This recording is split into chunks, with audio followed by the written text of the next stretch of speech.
establishing peace on earth. That is our challenge. And I want to thank the Chat Action Group that's been so wonderfully present in Humanity Rising since our very first session back in May 22nd, 2020, when we began this enterprise, to provide an open space to people all over the world to come together during this unprecedented pandemic, to share experiences and visions and hopes for the future, at the center of which is peace. So thank you everyone for joining us. And we're now going to start our program with a video.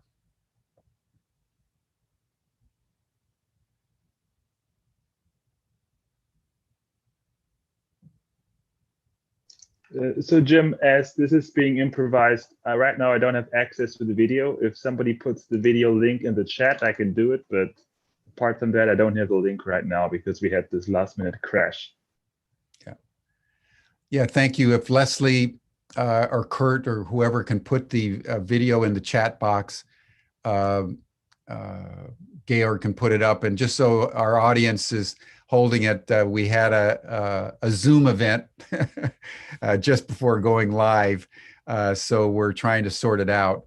And so the video may be coming. So I suggest, Leslie, maybe we start assuming the video will show up at some point and we can work it in. Maybe we can just start the program.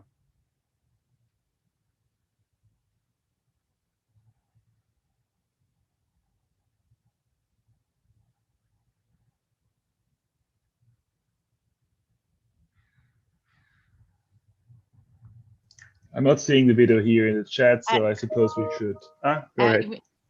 Okay, so the video is not in the link. It's sitting in the. It came in through a we transfer to you folks. So I'm just wondering if it can be sent by you, but we can start our introductions now. I think we just start the introductions, Leslie. Let's just begin the program, and we'll work the video in when it arrives. Absolutely. Okay, perfect. Thank you, everyone. Thank you, everyone. Angelica. Technology happens.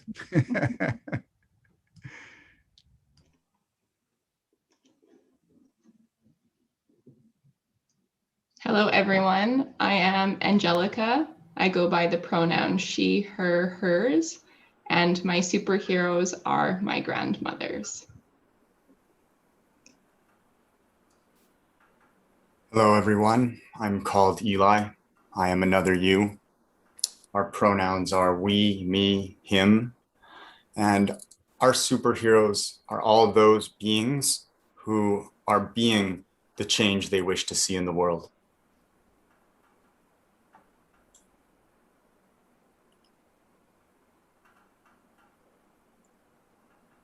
Hello. David. Thank you.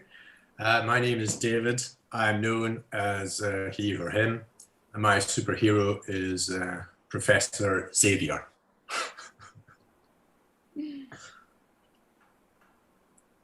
Glenn.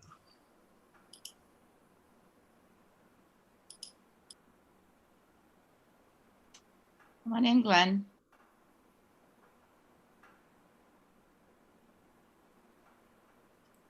So we're going to go instead. Leslie, whoever's speaking is muted right now. Leslie.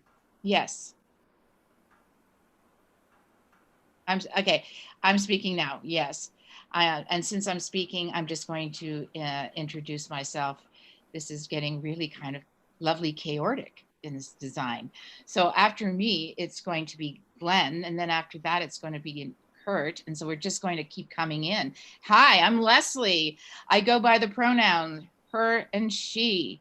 And my superhero is Graham Edwin, a first responder. Hi, I'm Kurt. My pronouns are me. My superhero is the loving God in all the forms created. Catherine?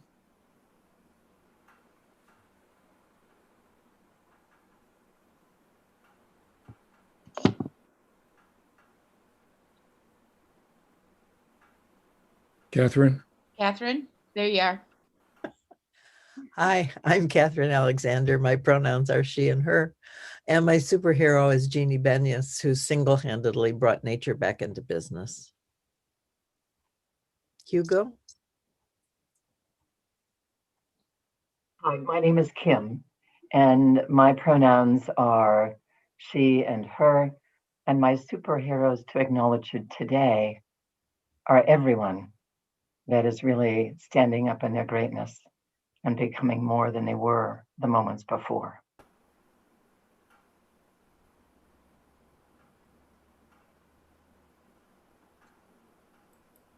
We just need Melanie. Come on in, Melanie.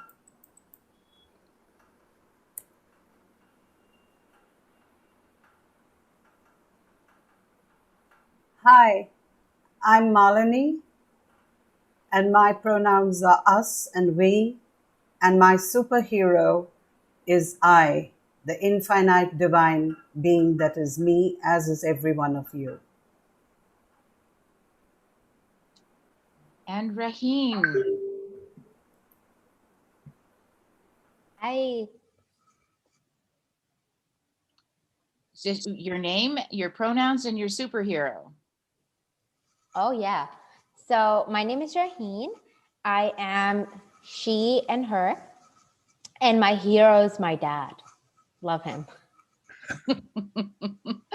How wonderful. So everyone except for Kurt and I are going to have the video and audio off.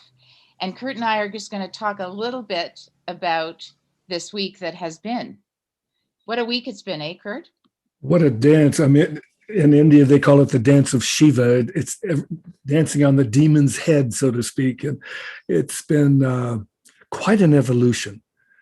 What couldn't we have experienced that brings together people to create peace on the planet in all different ways?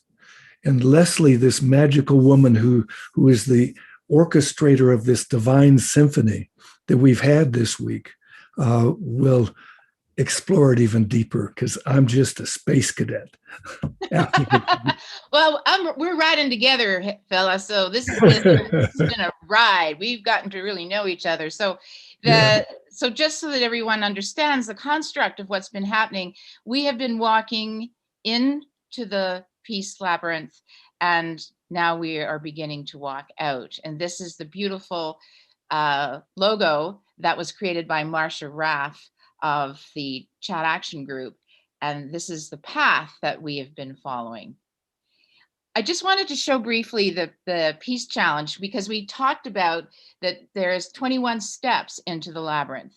And this is the path that we have, those of us who are participating in the peace challenge have been going. And we started, as you can see, in the first chakra, where we began the process of really understanding our root system and our survival instincts. And actually cleaning up the basement, because, you know, we got a lot of stuff down there that we don't necessarily need right now.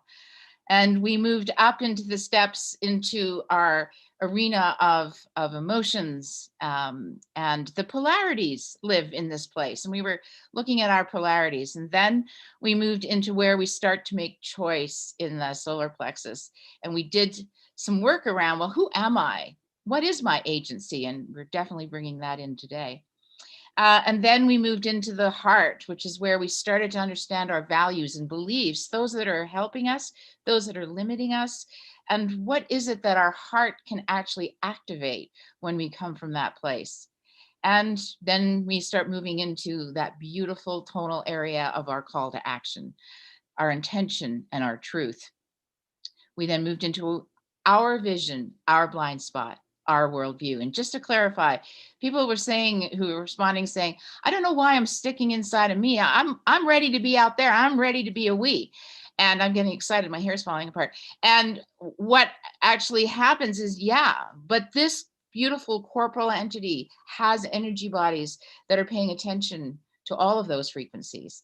And as we move up, we become further and further into the atmospheric of we. And so we worked into the third eye and then up into the crown.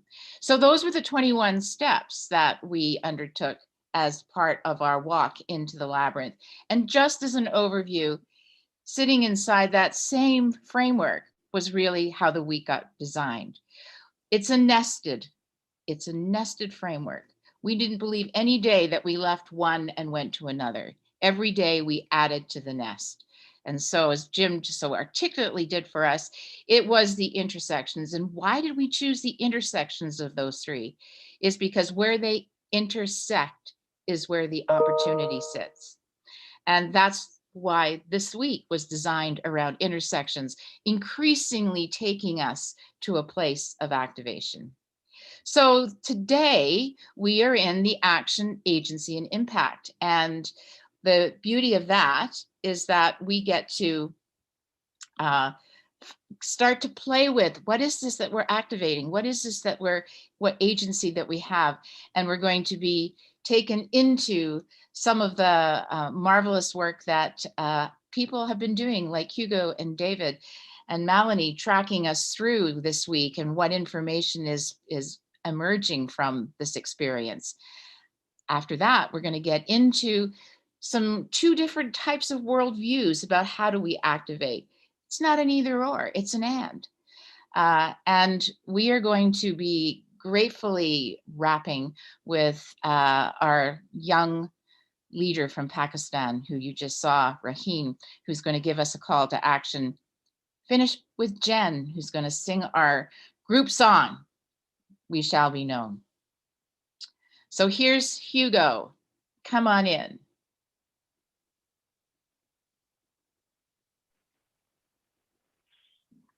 Hi, Lizzie.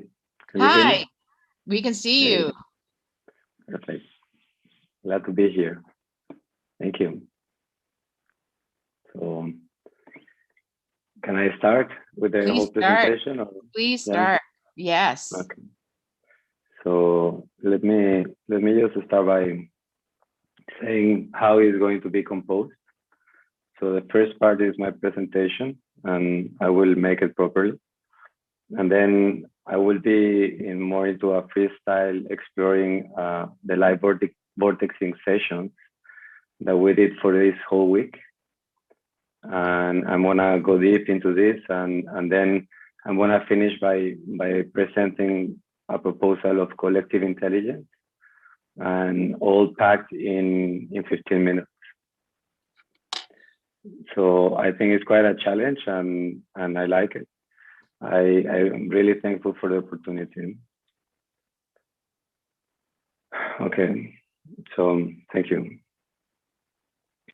For me, this is a tribute to water. My name is Hugo Alfonso Araujo Cruz. My superhero is Vibrio fischeri, which is the bioluminescence bacteria. But I think I'm here representing being a human from the Isle of Blue, this Isle of Blue in the middle of a galaxy. My pronouns are he and him, and I was born in the Anahuac watershed in La Gran Tenochtitlan, a sacred valley. I bring with me all kinds of life in all generations and in every dimension. I believe we are nature, metamorphic, ever evolving. We are a family of dancing healers in a metabolic earth. I'm here representing also my totem, the coyote, as someone that is bringing the magic and the energy of a trickster. I'm also representing here the action, agency, impact, solutions and visions from humanity rising, especially today being present in the 198th presentation. So this is the big tribute to water, and this is the presentation of the summary of all these parts. So let me just go here into Chrome. Can you see my screen now in Chrome or not yet? I'm gonna just be sure.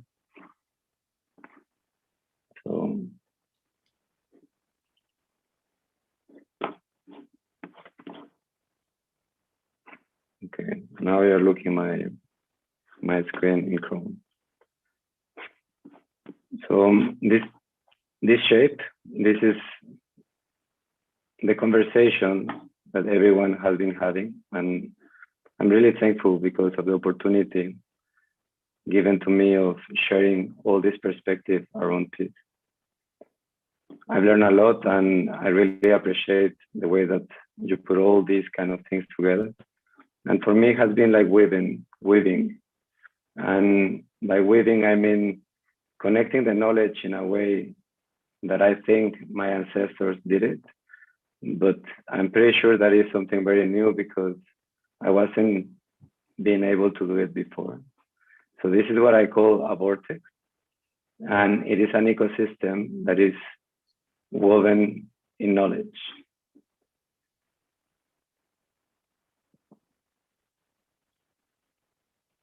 This is the structure, the main structure that we have. There are some that are mobile and they can just go from one place to another. But there are other parts that are not. So these layers,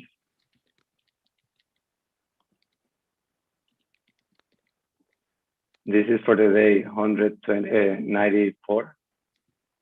This is for the day 95. This is for the 96. And this one for the 97. So what you will see there will be an analysis of one of these layers altogether with 131 lines or connections with some specific relationships like collaboration, predation, competition that could be seen by anyone in the explore part of the open creativity source in 7 Vortex. And it is here. And it's a beautiful collective conversation around peace. The title is Rising in Harmony. So let me start. In the beginning, it was more a conversation about conquerors, on one side, about self-entitled privileges, and on the other side,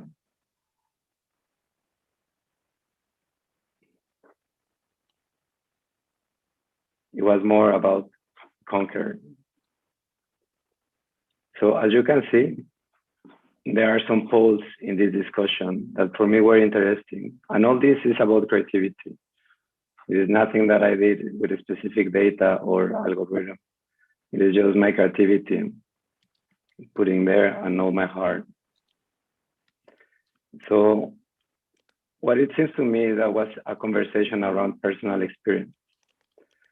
Personal experience in wind, in learning, success, land, the colors.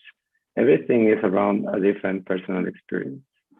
On one side, it feels more like a corporate institutional power, while on the other side, it seems more like freedom systems. These polarities are very important and interesting, and we see it also in the conversation mentioning West and East, and North and South.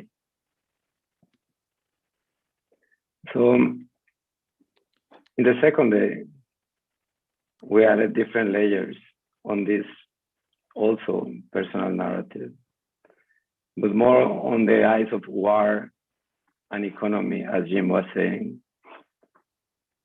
Also we talk about chemical reactions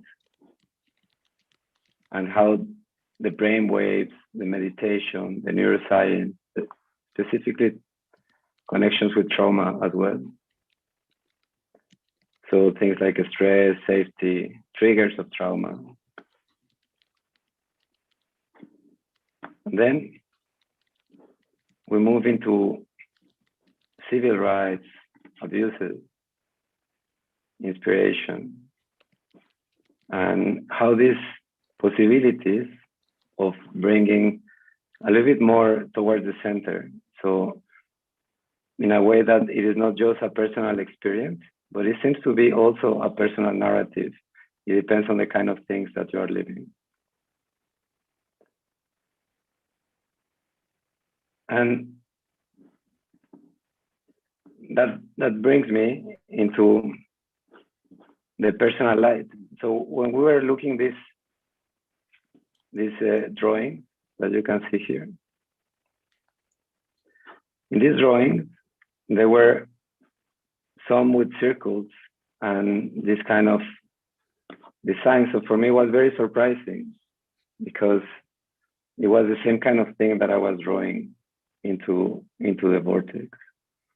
So I deeply appreciate the connection of what it was happening here. And let me just get back to my screen. It's kind of tricky.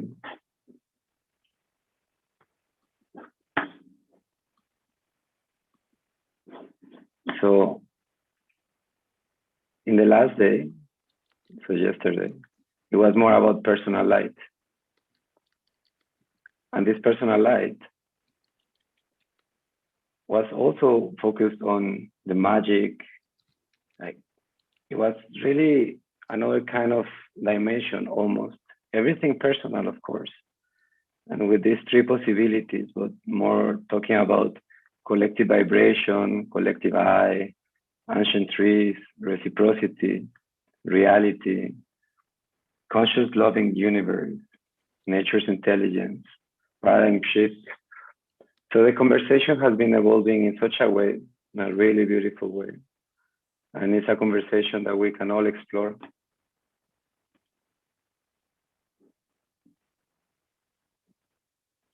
And I'm gonna put this on the chat so everyone has the opportunity to explore it with their own eyes.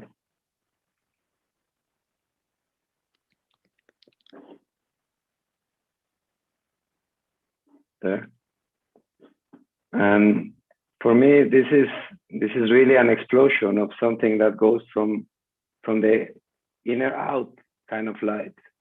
So of course we are all good and bad, and there are polarities that we need to have as almost for giving us reference on how to address something. But this personal narrative, personal light, and personal experience, it is fully interconnected with everything else, good and bad things that we do all together. So there is a possibility here to play around with the shape and to see it from maybe a different angle with degrees of centrality. The shapes are organic and they are kind of finding the balance in one space to not to touch each other and to have enough space. So maybe something like this is how the economic perspective would look like in the near future. So it's super interesting to see something completely different. This is the very first time for me to see. And that let me apply different filters. So for example, the worldview, the culture, and I'm making some statements. So for example, right now, how the money, it is taking the value of nature and not giving back in general. So we need better understanding. We need to keep the goodwill, but the goodwill needs to have a different kind of relationship with the broken contracts, because this is also about trust. So now I'm gonna, just because of the time, and I would also like to have some feedback, I'm gonna play the video of the surprise that I did for today's presentation. So this is more from my heart and in a way to present something that could be nice for everyone and beautiful.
So how's it going with the time, Leslie?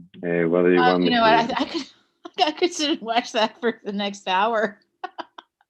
That is absolutely magnificent, Hugo. Could you just put it back up again really quickly? The map. First of all, thank you for that gift, Yeah. that beautiful creative gift. It was so Yeah. amazing. Yeah. So when you should we hear? Wait. yes. So when we see that so what we're saying is that when you look at this, where are the tipping points, the activation points do you see for us to swing, to shift into this a new global reality for peace? Where do you see it in this intersection of all these beautiful ecosystems? Yeah. So now you're looking the map, right? Everything is right with the image. Yeah. Okay. So for me, I think the peace relies on us, and it is the power of the vibration that we can inject into the system that is the one that is going to make the difference. And we can do it from a personal experience perspective. We can do it from a personal narrative perspective, but we also should do it from a personal light perspective. Like the way that I represent this energy of love, and I'm putting the energy inside the system. So at the end, of course, it's about how we behave with each other. But everything is so personal that it is in this way of sharing your reality where you actually make the real difference today. Mm-hmm. So I think there are different possibilities. Like, for example, one thing that I like a lot is the idea of nature as it came. Because with nature, if we are aligned in the right way with the context, then we can really have great water. We can understand much more. And we can really be in harmony with our own habitats. So I think listening to nature and quieting our cleverness is something that I learned from biomimicry. And I really appreciate it because it made me see things in a different way. So even nature here had a special value in terms of sacred beings, for example. And I think we all have the right to this sacred part and spirit of us, how to align it in a way that the energy, the collective energy, could bring us into something that vibrates better together, and that we can embed different kinds of solutions that are working better than the current system. So I see also that using business and technology as a big opportunity and as a leverage point. So we can prove that outperforming the system by doing it in a great way could bring you actually more abundance in general. Mm. So this is what I saw also after this, and of course, like things are very like an illusion, and that's why art has been so important and so connected with transformation. So why not to use art as a source of inspiration connected with nature in a way? Mm. Mm. Well, as I say, we could spend the entire hour going through this, and you've put the link into the chat. I think Catherine has too, so people can go in and see all of these incredible connections that you've been bringing to light for us over the week. Exactly, and please, you are more than invited. You can push all the buttons that are there, and all these buttons. Well, you won't see all of these, but all these you can just play with them, and they will have different kinds of insights. And so it is fun just to keep learning, and it is in collaborative mode. So, well, I'm gonna put it as collaborative.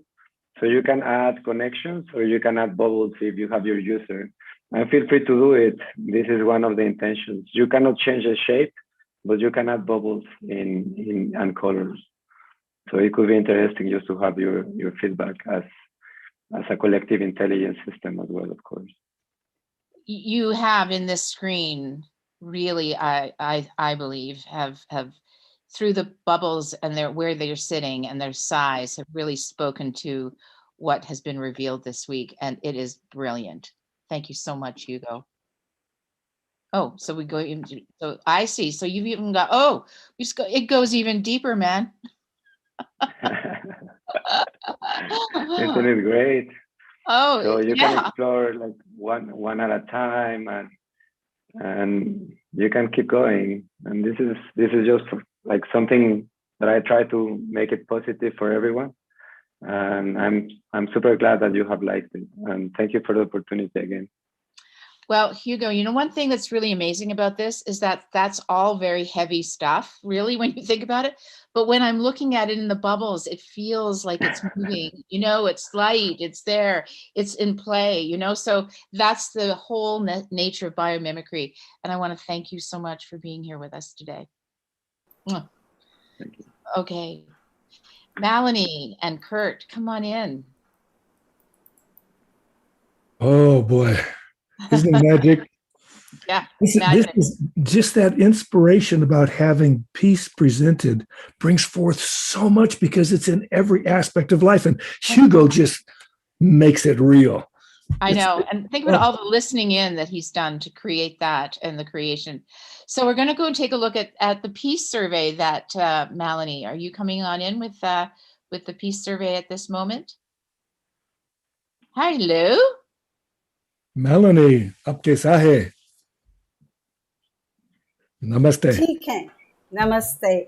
And thank you so much. And it's amazing the synchronicity of the result of the survey with what Hugo just shared. So I'm going to go and screen share. So Melanie's been working with this survey since we launched the Peace Lab on February the 2nd. Well, the objective of the survey when it was initially designed was to be a tool to decide on what the structure and the events that would be unfolding as we went into Peace Week. But there were various other things that happened along the way, and we realized that organically Peace Week just emerged and grew a life of its own and a direction of its own. So the survey was launched on the 2nd of February 2021, and I took the last data as of this morning, the 5th of March. The demographic profiling we consciously kept out of the survey because most surveys tend to use a demographic profiling to see who's behaving in which way and who's wanting what. And that's old world thinking, and that's thinking from the mind. If we are to move into a new paradigm for peace, then we have to stop looking at demographically profiling people and look at everybody as one. As one, what does humanity believe it believes it needs, and how does it look at peace? We asked 5 very basic questions, and as a check, a counter check, and also to see if after having taken the survey and thought about the questions that were asked, did people's choices and selections change? There were 2 surveys that were designed, one for individuals and one for organizations. Unfortunately, we do not have enough of responses from organizations. I think that's more because we were focused on so many other things that took up our attention that we did not aggressively promote the survey with organizations. We do have a very small representation of the population who have taken the survey as individuals. It is going to be ongoing, and we will be engaging with more diverse groups in this survey.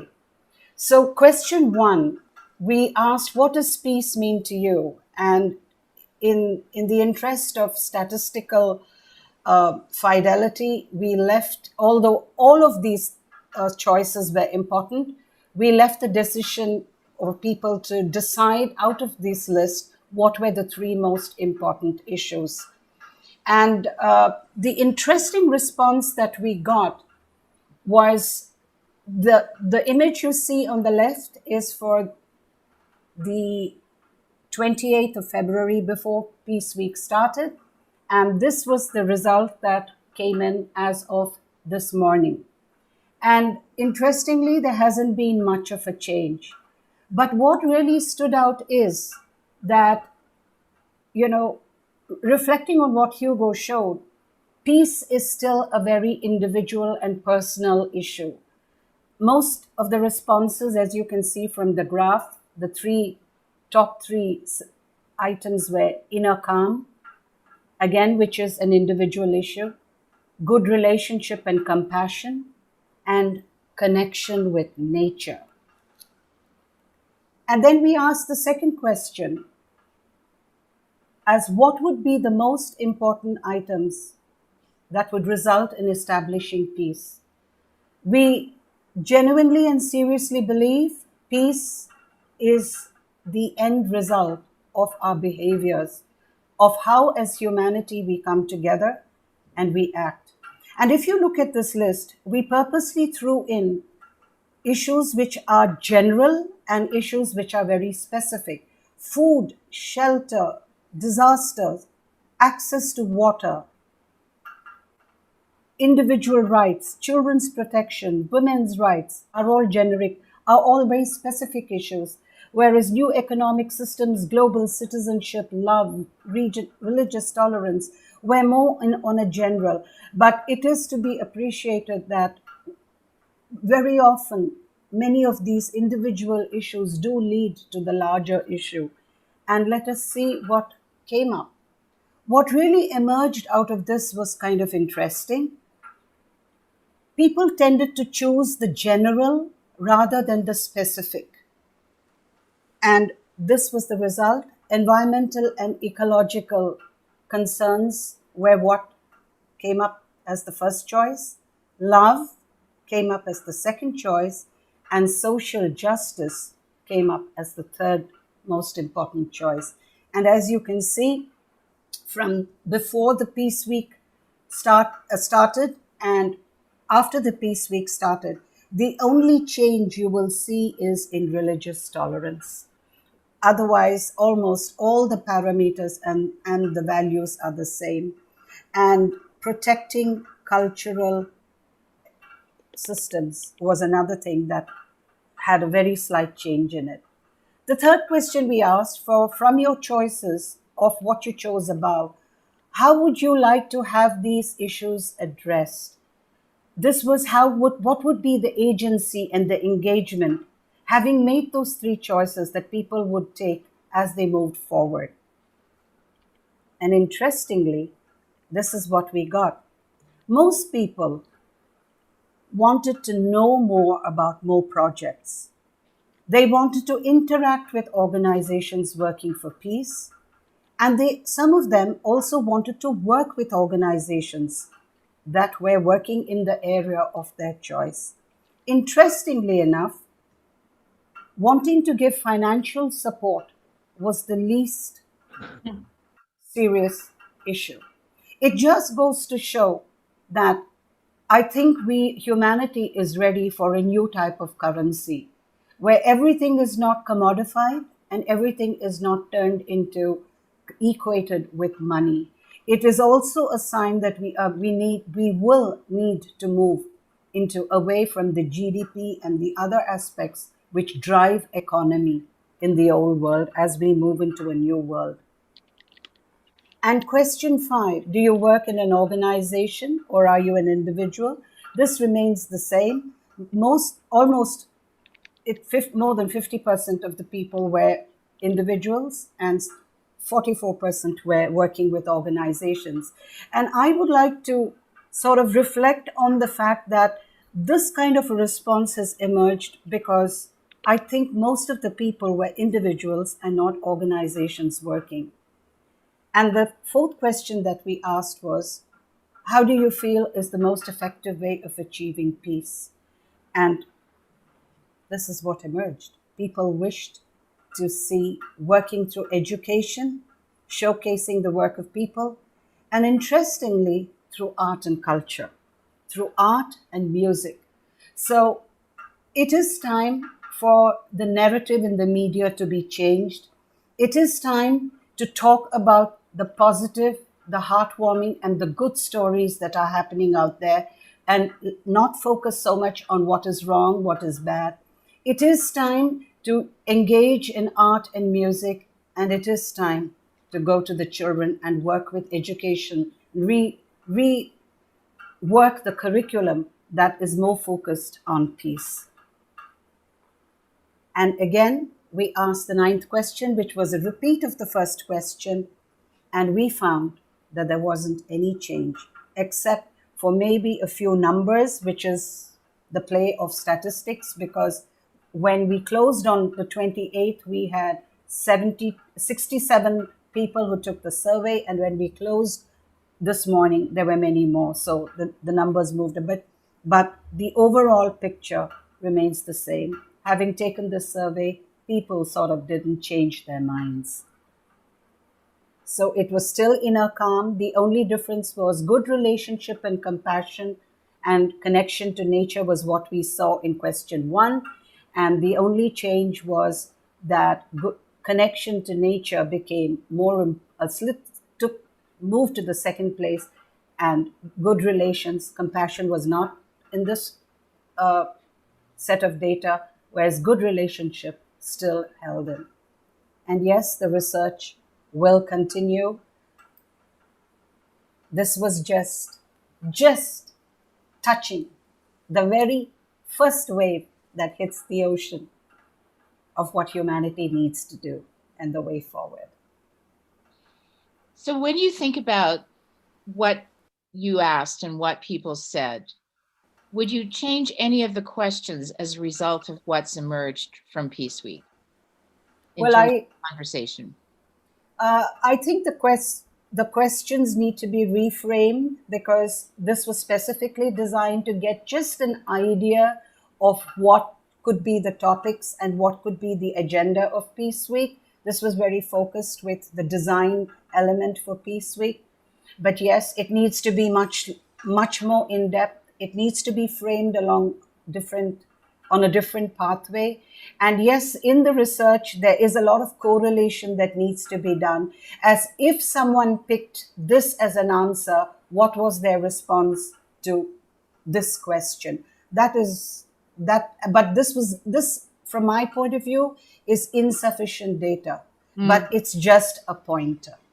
It sort of goes to the overwhelming message that we are in, and maybe that's part of our trap, is that it all begins with me. And what you're suggesting possibly is that that's a way forward is also a trap we can get caught by. Yes, and this reflects exactly what Hugo showed. If you saw, the biggest circles was the personal experience, the personal point of view, the personal need for whatever people want. And if we are to have agency and action, we have to move from the me, the he, the she, to the us, the unified self, the universal self, and we, the whole earth. That's the only way forward. From the heart, as always. Although I work from the head, it's always from the heart. No heart, no peace. Got it. We get to bring it alive at 5, but it's sooner than 5. It's now. Be here now. That's it. Thanks, Malini. Thanks so much for all so that much. work. And we're going to invite David in to just give us an inside look at how the we have been playing with scale.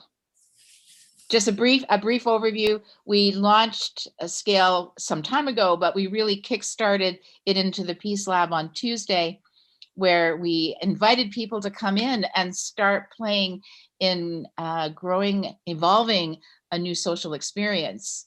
And David, you have been the inventor of this really intriguing app. And can you let us know, how's it been going as we've been engaging in a new social experience that goes from me to we?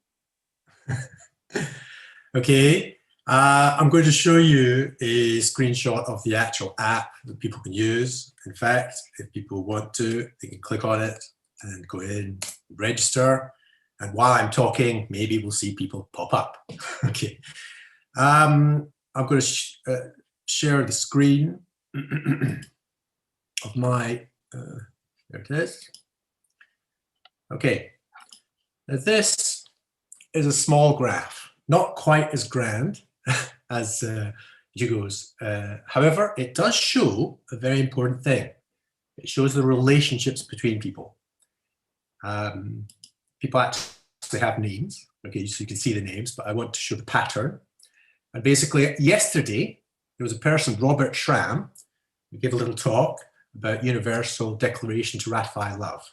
Okay, it invited people to go to that site and effectively sign, okay, a letter to ratify love. And I created a little card for him, and then I just shared it with a few people. And a few people did accept. Shannon accepted it, for example. And Karen, Catherine, various people. This was yesterday, or throughout the evening. And they've given that the size of the dot is actually to do with the value. So some people have valued, other people haven't realized the importance of valuing. And they put a comment. So for example, the comment here is by Shannon. This is a visible way showing my knowing. Okay. And Catherine, this is a wonderful experiment about love and connection. Please play. And Kat, if not for love, why else are we here? Now, they spent a little bit of time to do that and put in their comment and their value. But other people went a step further than that. They didn't just say what they thought about Robert's idea and, you know, to actually go to the site. They shared it, okay? So, for example, Sarah here, although she hasn't valued it, so we don't quite know if Sarah really likes this or not, but she did because she shared it with somebody else, Steve, who accepted it, okay? So basically, I sent it to Sarah and Sarah sent it to Steve. Now, that wasn't just the only person. It was also, as you can see, Catherine passed it on, or is in fact offering it to Melini. Melini has received it. The offer has gone to Melini, but Melini hasn't quite seen it yet and accepted it. But when she does, that line, that little dotted line will become kind of like thick, and we'll understand what that means in a second. And I sent it to Julie, and then Julie yesterday then sent it out to various people, okay?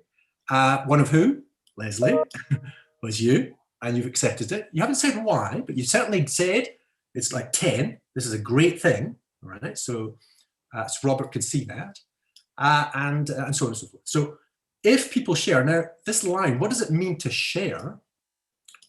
There's a number between these two, and the number is indicating of the amount of money that was given. Okay, so it's like recommendation. So when I gave it to Julie, I gave her 100 credits. And 100 credits has a one-to-one relationship to money. So basically, it's £1.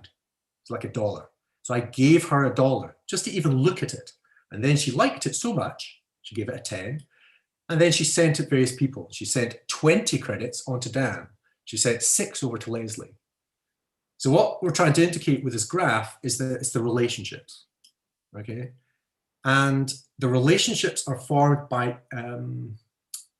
when we share anything, we share with money. Okay, so with Peace Lab, here's another graph. I've shared with a whole bunch of people, but it's if people share forwards, this graph will grow. So Leslie passed it on to Catherine, Marilyn, and John still hasn't accepted it yet. And also down here on this side, we have Kurt, who's passed it on, and Simon's accepted it, okay? So this graph is quite small at this stage, okay? But what we're trying to indicate with this is that if you share it, so if anybody accepts, in fact, right now, there's a few people watching right now that are part of that graph. And can I ask you please to hit share, okay? So that you can actually share the thing that was given to you to go forwards. And hopefully you'll be able to see other people that are participating in the Humanity Rising or the Peace Labs, or you can hit Open Invite, which basically opens it up to anybody, and you get a link. You copy that link, and all you do is you put it somewhere. So for example, I'm going to put it in the chat now, and there it is. So everybody now can tap on that, and they'll appear on the graph. Okay, does that make sense? Okay, and they'll accept that. Okay, and be part of the challenge. One person, Jen has popped up. Okay, she pops up because it's my sharing. So she'll pop up in the graph. And okay, I'm going to show you this one extra little thing. I'm just going to say, I'm just going to show you what you can do in the depth of this is thanks, Jen, for participating in this live event. Okay, so I'm just going to give her some thanks. Okay, now this is not credits. I'm not giving her any money. This is my evaluation because I'm suffering here. I get very stressed, okay, talking about things. I don't really do that very well. But I can definitely appreciate the fact that Jen has actually, participated. Okay, that's all. I just thanked her. Yeah. And we've got a way of tracking thanks that might be useful. Right, so that's kind of it. Do I need to show anything more about it? You know what? I think, David, this is a play app. This is get in there and play experience. And one of the things that's really interesting is that different generations will just pick up their phone and they'll automatically move through that in a heartbeat. And then there's some of us who are sitting there going, I press what, and then I do what. And what you're saying is you can't break anything. You just keep going. You keep on sharing. You keep on. And what the overall goal of this is to create a sharing matrix.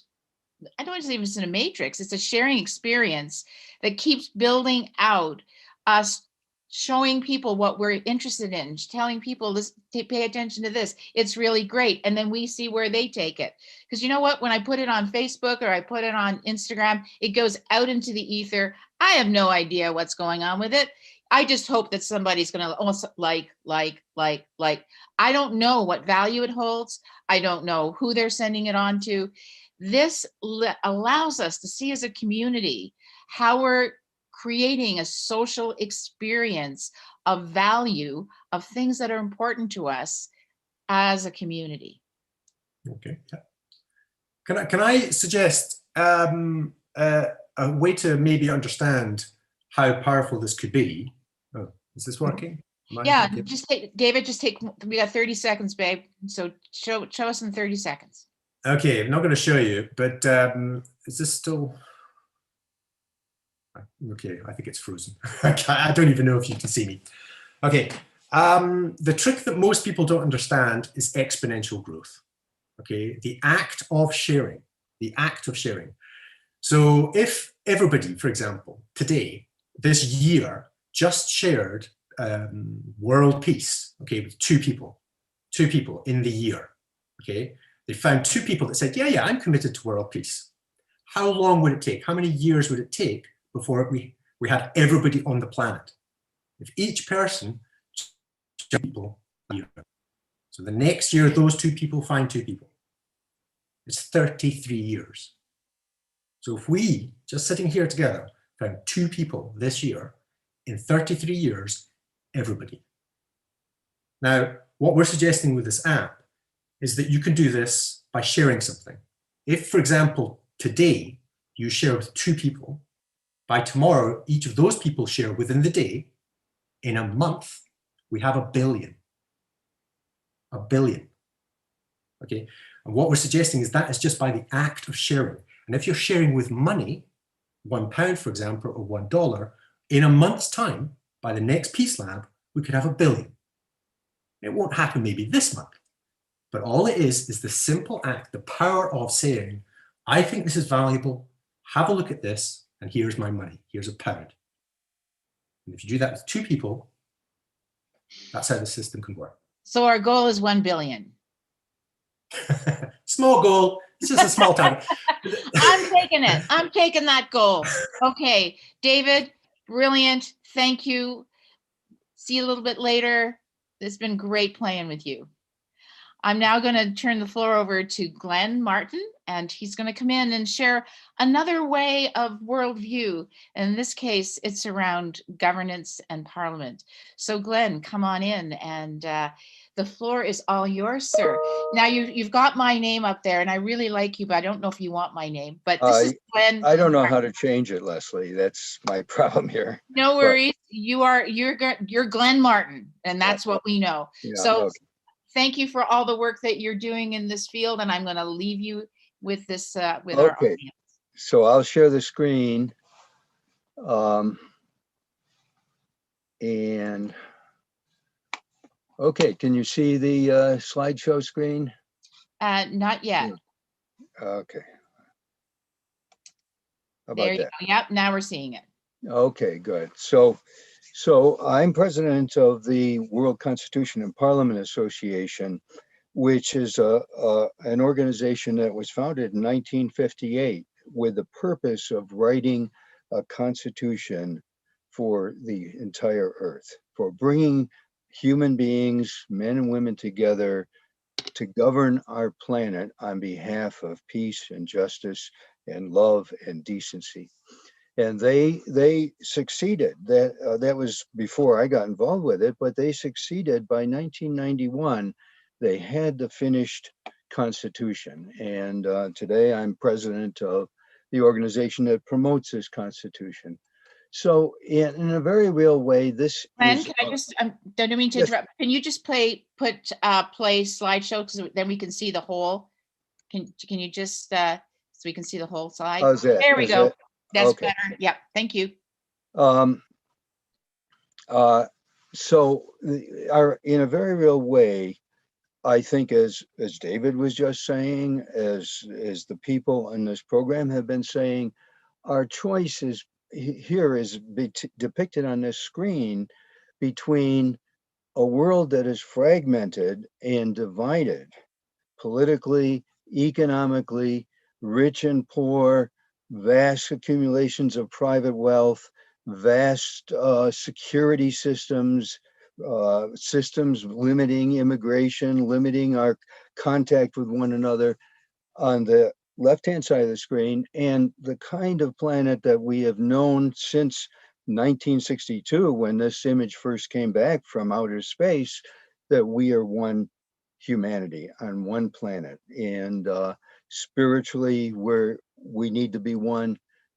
Also economically and politically we need to be one.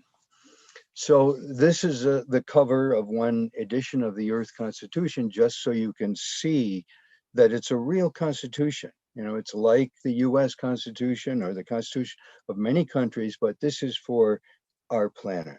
And it does not abolish the nations, does not get rid of the United States or any other nation, but it makes them administrative districts within an Earth Federation, a democratic Earth Federation, which solves our most fundamental problems. And so here's what we call the mandala that depicts the structure of the Earth Constitution. But the insight here that I think is important is that we have to solve all our problems together, collectively. This problem of poverty can't be solved separately from the problem of war. And the problem of war can't be solved separately from the problem of protecting our environment and creating a decent future for our children. They all go together. And so what this Constitution does is address all those problems collectively through a democratic world parliament. So you can see the functions of it: prevent war, disarm the nations, protect human rights worldwide, create conditions for universal prosperity, regulate and protect world resources, protect the environment and the ecological fabric of life, and devise solutions for all the problems that are beyond the scope of nation states. So we have many projects. We're a worldwide organization, the World Constitution and Parliament Association, and there are many things people can do. And here on the 5th day of Peace Week, we're talking about things people can do. You can, for example, become a personal signatory to the Earth Constitution.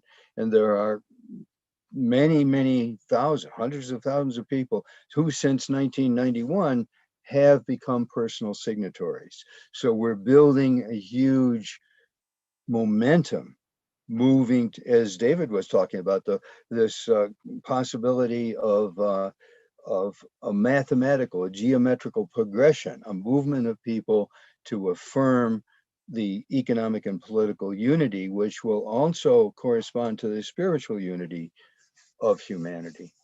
So you can, of course, people can contribute financially to our work. And there's our main website, www.earthconstitution.world.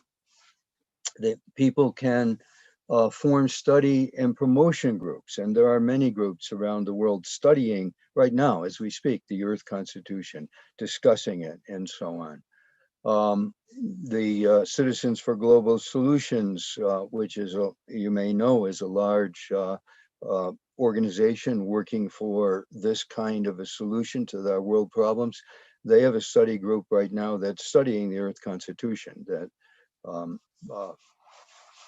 I'm supposed to talk with them at their next meeting.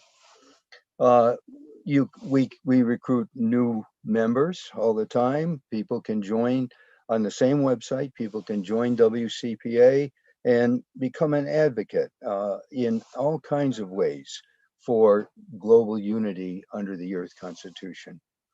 Our various chapters, we have chapters in various countries around the world, and they will go to their politicians in the various countries, and they will lobby their leaders and show them copies of the Earth Constitution and try to get their support, because we want the nations of the world as well as the people of the world to see that without this unity, we really can't solve our most fundamental problems.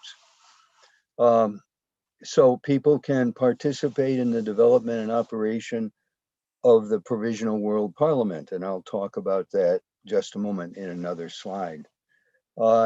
We can form electoral commissions because we are actually in the process of organizing an electoral system for the earth that is independent of the nations, right? Under a world constitution, a democratic world order, people will vote directly for people who become their representatives in the World Parliament.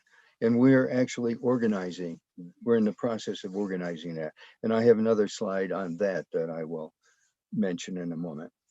And then people can do community service, because the Earth Constitution is about people working together, people serving the poor, people protecting the environment, people protecting human rights. We have lots of organizations that don't give up their own identity, but they do their work to protect human rights or alleviate poverty. They do it in the name of the Earth Constitution. So we will. I have a slide on that as well. So Glenn, you've got about 2 minutes. So just to take us to the most salient of these, that because you're doing so much work. I'm so sorry about this. Leslie, Ricardo has turned his 2 minutes over to me. He's not going to be speaking. So I have a slide on his. I made a slide for his. Great. But the Provisional World Parliament is something that has been held a number of times under the authority of the Earth Constitution, and the next session of it, and I invite anybody who wants to change this world. This is going to be a historic event. It is taking place in New Delhi, India in 2021, next December, starting on Human Rights Day, December 10th. Okay, then we are, as I said, we're affiliating with many organizations under the Article 8.6, that the people of Earth will be empowering local groups everywhere on Earth to protect the environment, to alleviate poverty, and so on. And one of the organizations we affiliate with is the Development Organization for the Rural Poor, that you can see on a picture of them working in the right-hand side. Then there's Children Now. They're another organization. They're located in Quebec. They're another organization that affiliates with us. And they are holding, and you're welcome, any of you are welcome to come.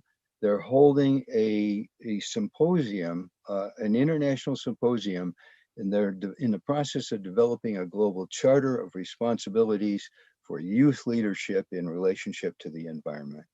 So people, this is next July. It may be online, if a virtual event, but it's going to be located in Quebec, and people are invited to come to this. And then finally, we're organizing, as I said before, a capacity for the people of Earth to actually vote. So the Constitution calls for 1,000 electoral districts worldwide. We're in the process of defining these districts. So anybody who's listening, who's here on this Zoom call now, is in some district.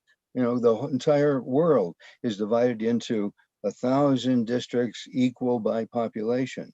So you can, from within your district, whatever it is, you can participate in outlining the parameters of the district, what are the boundaries of the district, and we're in the process of creating a digital secure voting system where people will be able to link with us, sign up, and get a digital ID, a digital identity, which will allow them to vote within their electoral district and elect people to a virtual world parliament. And that's number 3 on this screen. This is called our Orbis project. Number 3 on the screen. The goal is to create a virtual World Parliament auditorium from which the World Parliament can actually begin operating. So we're all, as you can see, we're all about action, right? Action, we need action for love, we need action for spirituality, we need action for solidarity, but we also need action to transform the economic and political structures of our world to a principle of unity in diversity. Okay, Leslie, I think I finished in the time that you allowed. You know what, Glenn? You know Yeah. what? We could honestly have spent this time, with you, because you are doing such incredible work. And, I think what you're saying is that we can have a digital vote into what our world is doing on an earth plane, not on a nation plane. Right. And that to me is so exciting, to have a digital vote. I mean, that is a gateway that you're opening up for us to get involved. Yes, and people, as I say, they can join the movement, WCPA, on our website, which is earthconstitution.world, and they can volunteer in any of these areas. They can volunteer to be part of the Provisional World Parliament or the Orbis project that's creating electoral districts and digital IDs and so on. We have, or they can be working on their own things, but link with us, human rights and so on. We have projects going on worldwide, and our vision is one world of unity and diversity with justice and the ending of war and protecting the environment, which will simultaneously, and this is my firm belief, that uniting the world economically and politically is a catalyst. It's inseparable from the spiritual transformation that we need to be making on this planet. The two go together. They do. And, yeah. You know what, Glenn, you've dedicated your life to this work, and on behalf of humanity, on behalf of 8 billion people, I'm saying thank you, because you are playing where power plays, and you're doing it with the power of people. And I am in awe of what you do. And so, and get involved with Scale, and we'll see how exponentially we can share the Constitution. So let's do it, okay? Okay, great. Thank you very much. Thank you so much. And I'm turning this over to Kim Conrad. Hello, everybody. Thank you so much to everyone. It's been an amazing week. Thank you to Shannon for inviting me to this amazing week. And I'm being asked to share a video that I created called Being For, F-O-R. And I was honored when Kurt shared with me that the video hit him like Amanda Gorman's poem hit the heartstrings of America. My Being For poem is from my book, Vice Versa Verse. It stemmed from thoughts that came to me going through a rebirthing process as part of healing from a head injury I sustained in a car accident. I wanted, since I was little, but I just kept asking. I wanted to find a way to inspire people to look at things differently, to feel differently, and take action for peace and heaven on earth. Last year, by the time the fifth person said to me, I had to make a video of it, and it needed to be out before the 2020 election in November, I got that it was time, and I had to get it done. So I did, and I've given it as a gift to the world to make as much of a difference as possible. I invite you to experience it, becoming for things, and sharing this with others to help it make as much of a difference as possible. And I'll post the information in the chat once it's complete. Thank you all so much for being here, to rising more and more, being for together with all of us, all of life, and this planet.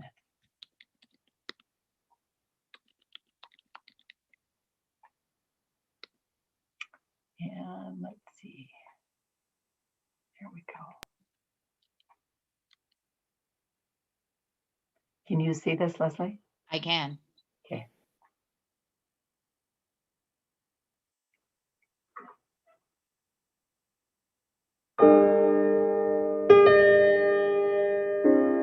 Are you for or against?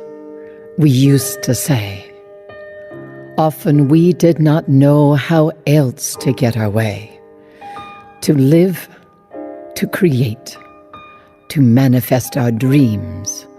How we stood so strongly for, forced us against what we opposed, it seems. Defining ourselves by what we are not has cornered us in this convoluted spot. When our right is born by making others wrong, we dance for dominance all day long. What if, while standing so passionately for, we embrace the contrast to meld in rapport? Light does not live to be against the dark. When light is being for, dark receives its part.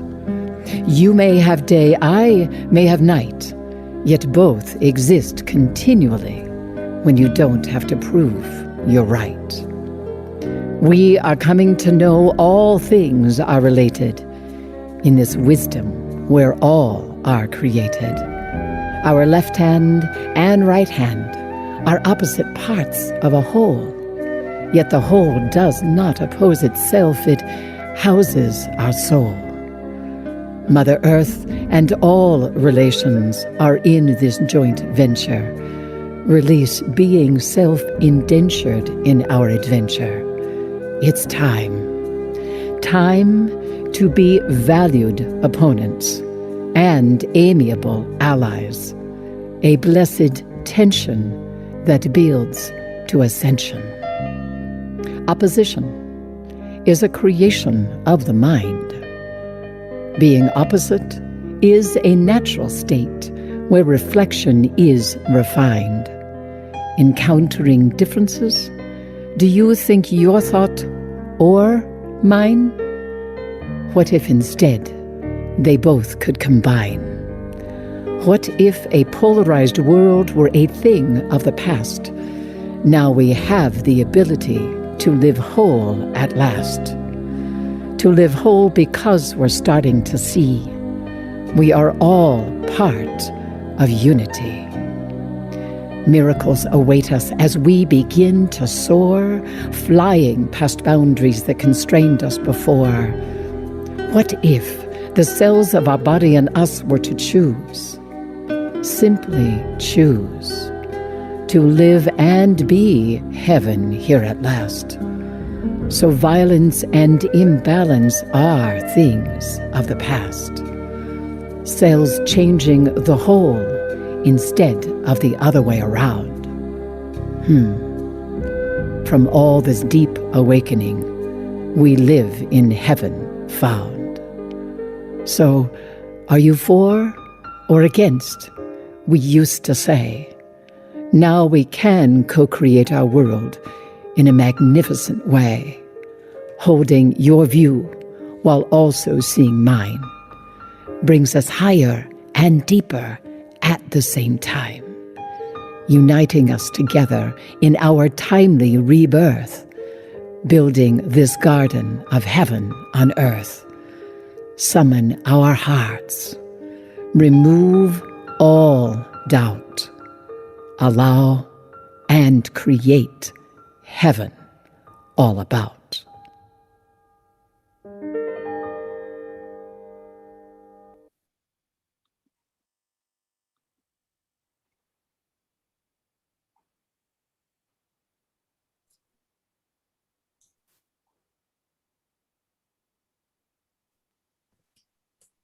Wow, that was so beautiful.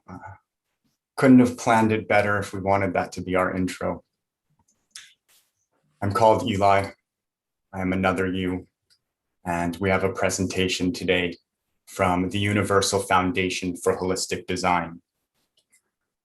What is holistic design? Holistic design is a discipline that encompasses any methodology that focuses on the interconnected and interdependent nature of all things to inform the rules and processes of design.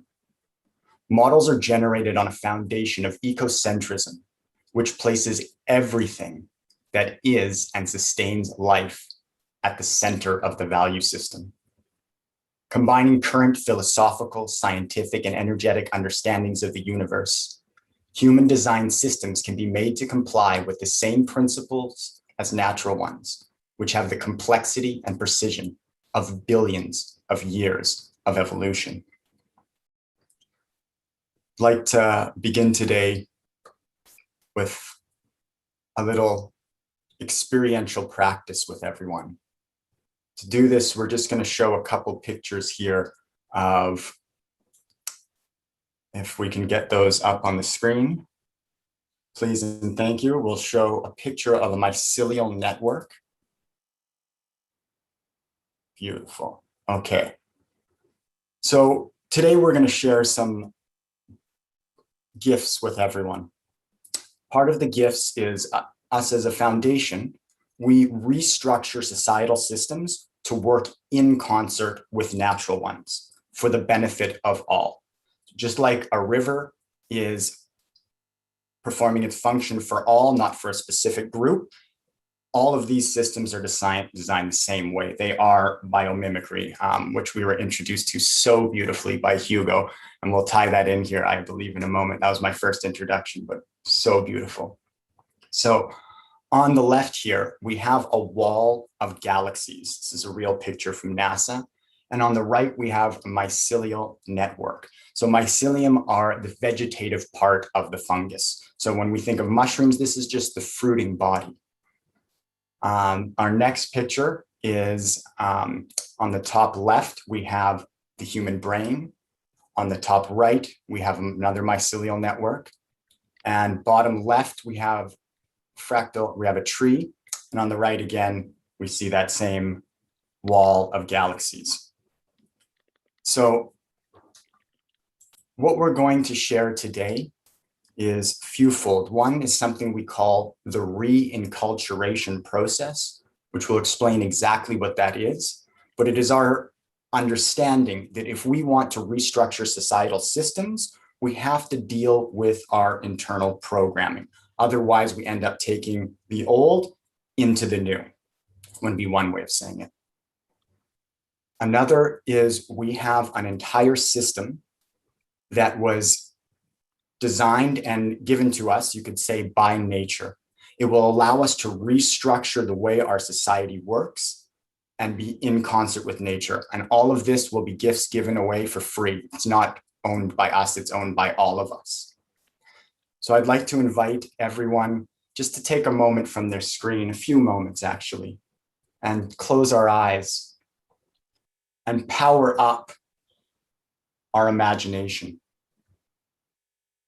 Take a deep breath, fill up our lungs, pull our consciousness into the middle of the brain where the sacred eye is, and behind where Ganesh sits. And through here, there's a pathway. Let's swallow our consciousness down into the heart center and imagine ourselves floating up out of our bodies, way up into the sky, through the atmosphere, through the stratosphere, all the way up into space. And here, we're not using our physical eyes. We have our singular eye that can see the entire electromagnetic spectrum. And here we see the wall of galaxies, a giant fractal network, and we are in awe. And as we slowly turn around to face the earth, we see this giant, complex, dynamic ecosystem, spaceship Earth, hurtling through the cosmos. It has its own force field to keep us safe from rocks or from the sun. And we're in awe. And we see the oceans floating through the sky we call clouds. And below, the river networks, the tributaries, and how they also mimic this same fractal structure. And below, we see the oceans. We're in awe. And as we start to come down towards the earth, we see an old growth forest. And we come all the way down, and we're standing now in front of a great mother tree, massive, over 1,300 years old. And we breathe in deeply, filling up our lungs with oxygen, realizing that this oxygen she had exhaled in the night. And as we breathe out the carbon dioxide, this mother tree is breathing it in. We are breathing together. We see the sun shining on its leaves. This tree is able to photosynthesize. It's able to capture the photons, the carbon from the sun, and store it to build its body, to turn it into sugars and carbohydrates. And as we take our consciousness and we enter into the great mother tree, we see that there is water coming up and going out to the leaves and perspiring. She is a part of the hydrological cycle. These trees are creating the rain. And again, we're in awe. As we come down the trunk, we move out into the root system. And here, there is so much life interacting. This tree is unable to break down the sand, silt, and rocks into its divisible parts to use the micronutrients. But here is where the microbiome lives in the soil. Her roots are her guts, and the microbiome uses chemicals to break down these rocks so that she can use them, so that all the different plants have bioavailable nutrients. And there is an exchange happening. The plants, the trees, they're giving sugars and carbohydrates, and in return getting these micronutrients. But it's not the same type of exchange we're used to in our debt-based monetary system. Here, there is a free flow of exchange, something maybe we would call reciprocity. The way this works, though, is that when they create these micronutrients, the microbiome, it's done in a way that it sticks to the soil. So when it rains, it doesn't pull away all the nutrients. They remain bioavailable. And as the leaves or branches fall down to the ground, the microbiome is taking it apart for the reuptake of the next generation of life, taking it into its divisible parts. And we see that it's connected, these roots, with the mycelial network. And as we travel now through the mycelial network, we see that the mother tree is sending chemical signals to this network and having it take carbon to her babies. And once they've had enough carbon, out to the other plants. For the great canopy is covering a lot of the sun. And just like us, the babies need nurturing, they need taken care of. And so they're provided with what they need. And as we travel along this mycelial network, we see it's also able to carry water in times of drought and give it to the different plants, connecting in with their root systems. We see a legume plant. And here, there is an amazing relationship between the plant and its roots, and a very special type of bacteria that can take the nitrogen out of the air. We have 78% nitrogen in our atmosphere, but mostly it's unusable. But in an anaerobic setting, it's able to take this nitrogen in the root nodules of the plant and fix it to ammonia so that the plants can use it and it's bioavailable. And again, we are in awe. As we travel further along the root system, we see that next plant, that wherever the microbiome is healthy, the plant is healthy. And that it is allowing the plant to build its immune system. And in this moment, we remember that when we eat these plants, we as humans or any other animals that have healthy microbiome, and they have a healthy immune system, those same chemicals are what helps build our healthy immune system. And we're in awe. And in this moment, we come back into our body standing in front of the tree.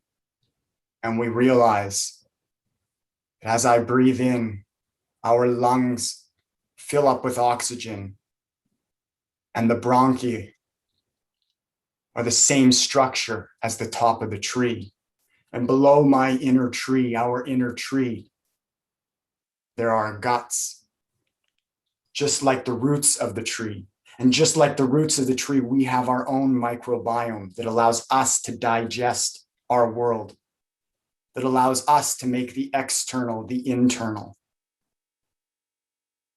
And the process continues. We have more bacterial cells, more non-human DNA in this human vessel than human. Same with a plant. Call this the plant holobiont. We now know we are a human holobiont. We are a complex, dynamic ecosystem.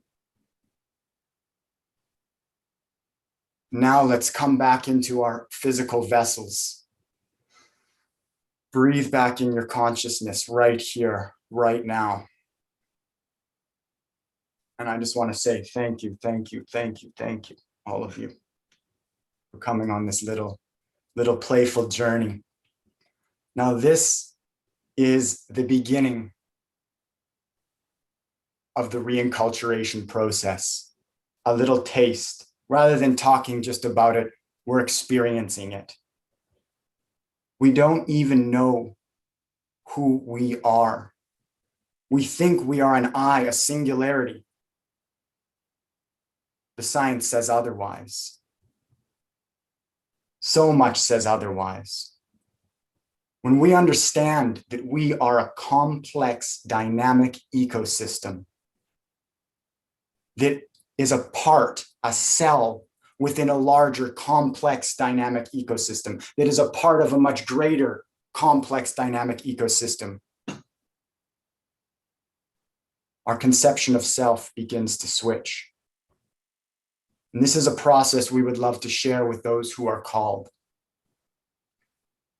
Now, the word enculturation, or more simply for our purposes right now, where and how we were raised, provides us with the tools and conceptual framework and programming necessary to be a member of a culture.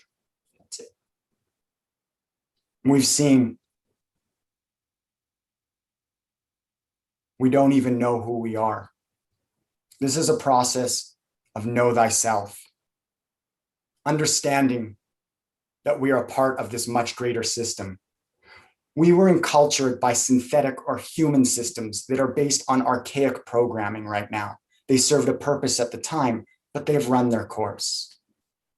The programs are ancient. It's time to re-enculture with all of our relations into the culture of one world.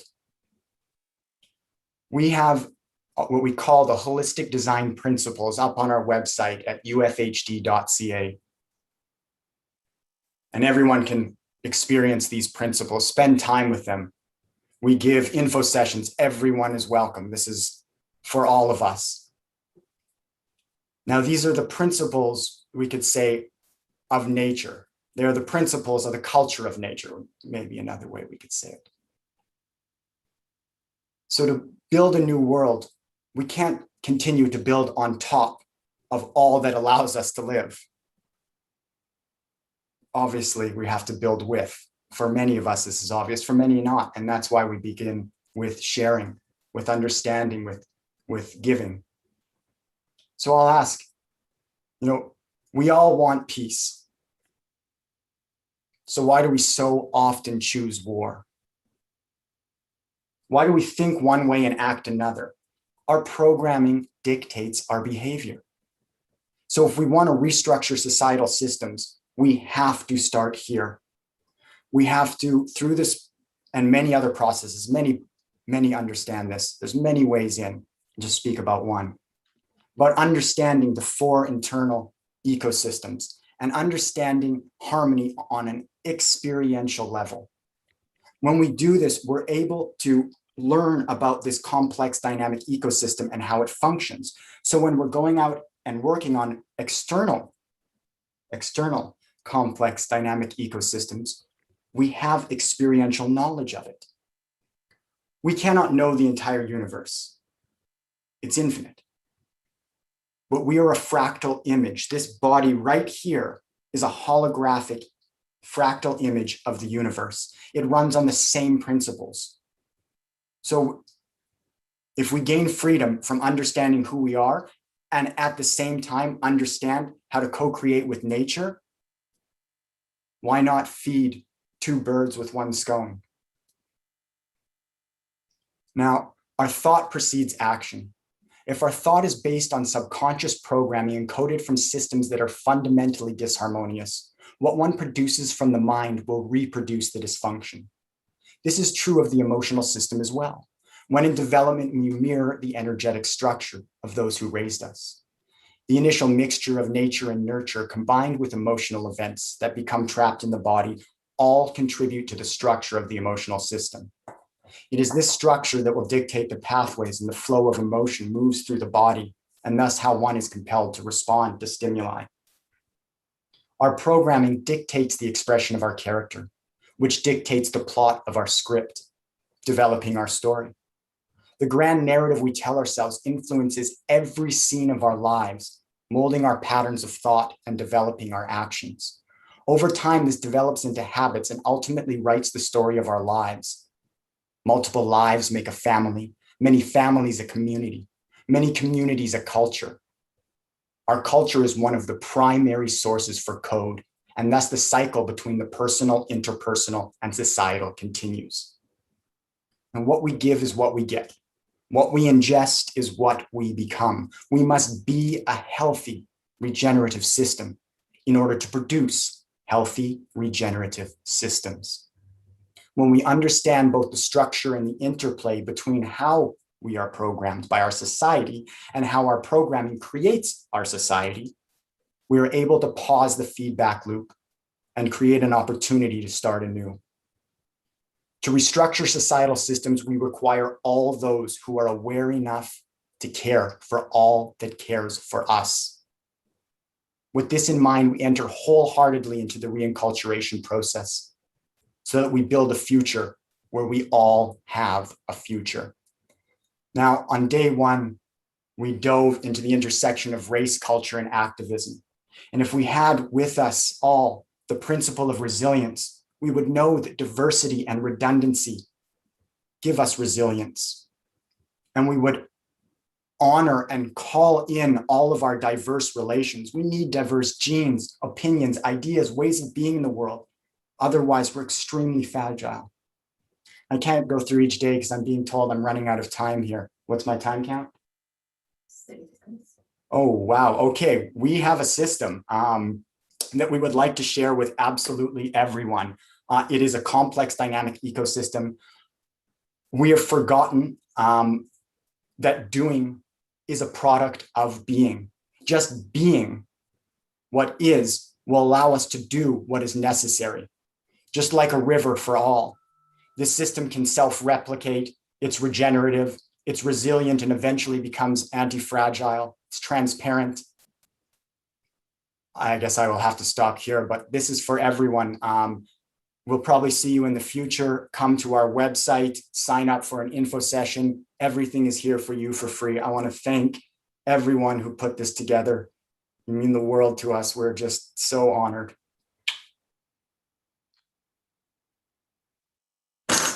Oh, I hate leaving that. But you know what?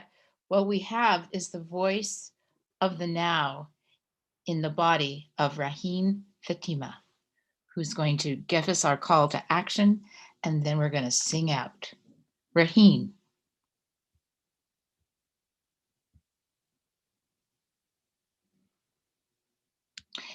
You're on mute. You're on mute, Raheen. There we go. Oh, yeah, of course. Duh, it's me. So, yeah, hello, everybody. This is Raheen. I am 13 years old. And let me just introduce myself so that I can tell you more about myself. So I am a stand-up comedian. I am a writer, an aspiring entrepreneur, a teacher, and a theater actor. So I also do interviews.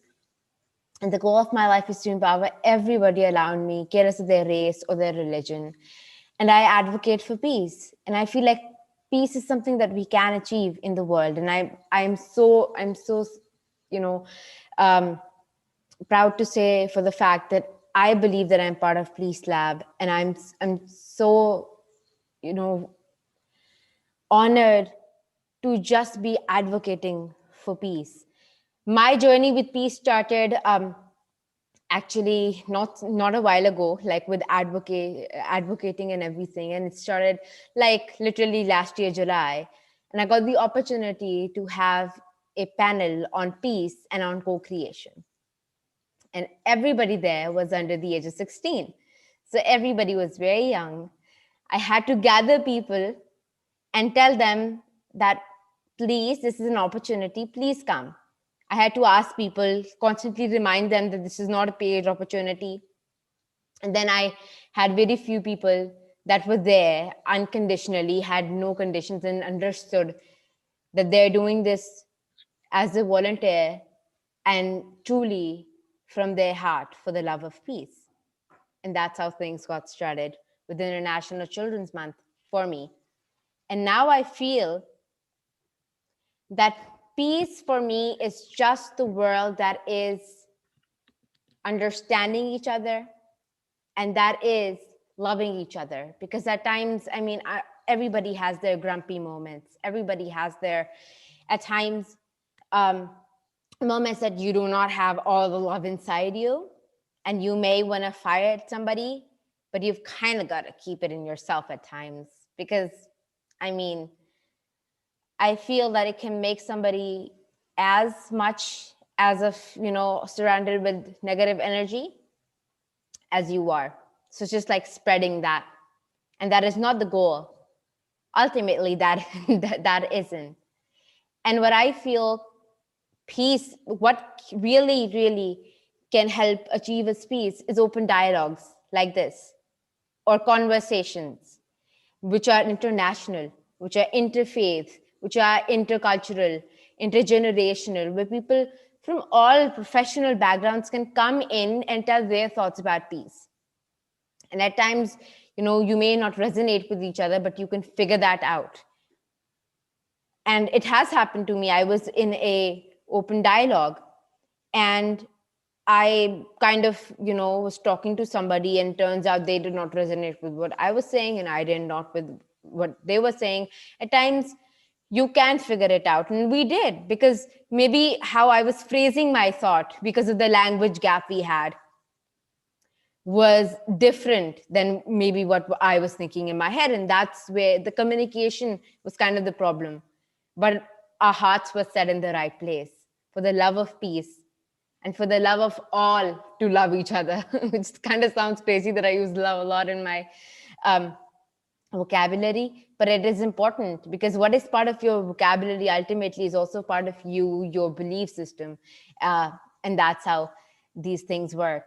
And I've actually now done quite some panels with my youth advocate group on peace, and then different aspects of peace. And I'm so happy to say this, that we are also in process of doing a show on Netflix and Amazon Prime about peace, though I'm not so allowed to share more details about that.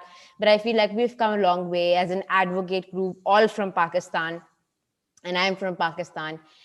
And I feel at times we do have to put our differences aside and think about the bigger picture. So yeah, that's me, Raheen.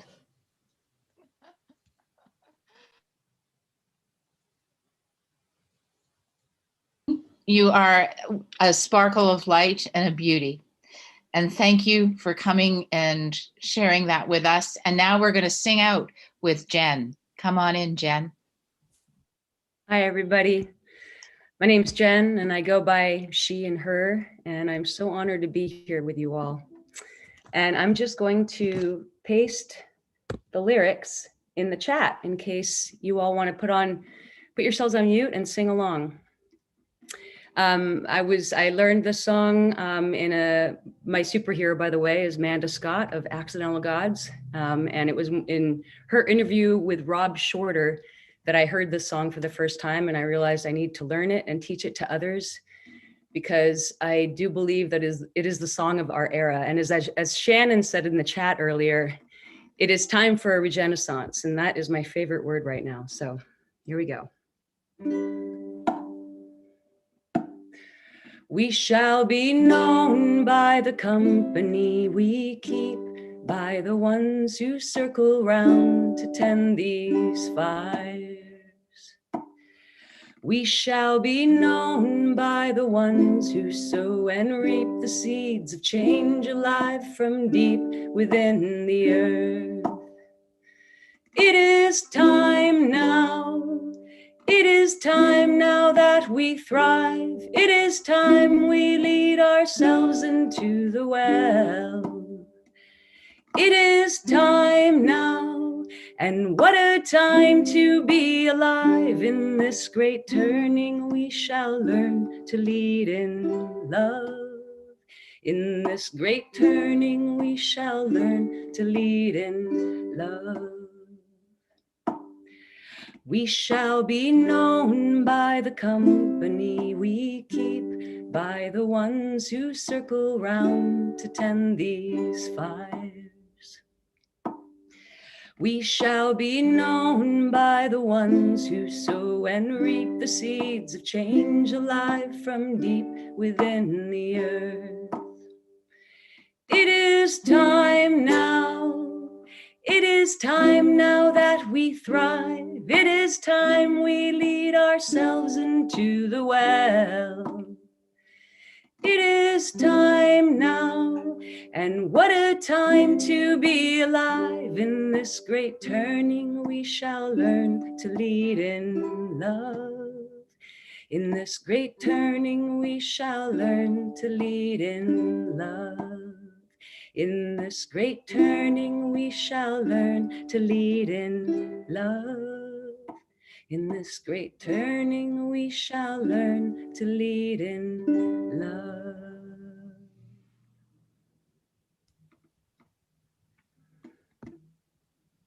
Thank you. Oh, amazing, amazing. So Jim, I know we were running late. Not to worry. Peace Thank you, takes Jen. That was time. a beautiful way. The beautiful thing, it isn't over yet because we get to continue this incredible exploration and adventure. Look at what we've adventured this week. Holy cow. Thank you very much. It's been stupendous, Leslie, Kurt, and all of you on this panel and the other panels we've had this week. You've exemplified peace in a living, dynamic, transformational, and very inspiring way. So we're very thankful. And just so we're holding it, everyone, we're going to start a peace day once a month. So we can just continue this tonality, because peace is as much a state of mind and disposition of the heart as it is action in the world. And what we can do on Humanity Rising is just instill the disposition of the mind and the openness of the heart. So thank you all. And then Can I just add one thing? Can I just add one thing, Jim? Just sure. really quick. Our goal is that by April 13th, we'll have grown our audience 10 times, that we will have exponentially grown scale to 1 billion, and that 5,000 people will have signed on to the declaration, both of the Earth Constitution and the Love Charter that Robert gave us yesterday. We are marching on this one. And as you turn to tomorrow, can I just have, or Monday, can I just have everybody on the screen turn on their videos so we can just see everybody that was with us today and Yes. be able to Show say, all your beautiful faces. yes, I just need to do this. Thank you, David. Thank you, Eli. Thank you, Hugo. Thank you, Melanie. Thank you, Kim. Thank you, Kurt. Thanks, Raheen. Thank you, Catherine. Thanks, Angelica. Thanks, Jen. Thank you, one and all. And thank you, Glenn. And I wanted just to say this, is that there are many people behind the scenes, Julie, Shannon, Liliane. I mean, these faces are here, but there's an army with us. And they're not an army because they're an complex ecosystem that is with me. I'm never going to use that word again, Eli. We're a complex, diverse ecosystem of all of us that are with all of you. And Jim, thank you. And I won't interrupt you anymore. Always a pleasure, Leslie, to have you say anything that you would like. Thank you all so much. We've highlighted a course in the chat on nonviolent conflict for those of you who might be interested in taking it. And then on Monday, it's International Women's Day. So we're having an assemblage of extraordinary women that will be celebrating womanhood on Monday. So we'll see you again, same time, same station, 5:00 p.m. Central European Time here on Humanity Rising. Bye, everyone. Have a wonderful weekend. Clapping it out is this deaf can clap. The deaf clap this way. Yes. Cheers to everybody. Bye-bye. Bye.